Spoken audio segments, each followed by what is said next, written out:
name is Angie Heitch. I'm the owner of ShipShape Solutions in Kingsport, Tennessee.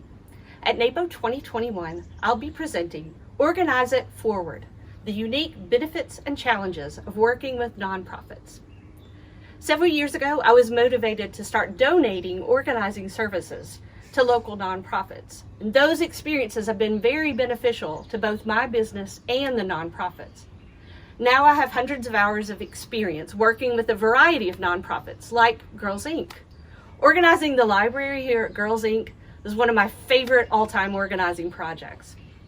Through my work, I've gained some valuable insights that I think would be very helpful for you, and I can't wait to share those insights with you. Here's what you'll learn in my class. You'll learn why organizing services are particularly helpful for nonprofits. You'll learn how working with nonprofits can benefit your business.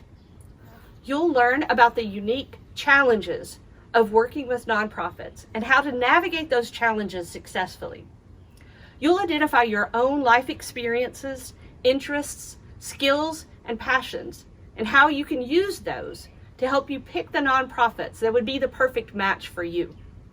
And you'll develop a plan with specific actionable steps so that you can start choosing and working with nonprofits. So this is going to be a really fun interactive class. I'm going to be using polls throughout the presentation to engage the audience. You'll have time to work with a partner and time to do some brainstorming. So I hope you can join me at Organize It Forward in NAPO 2021.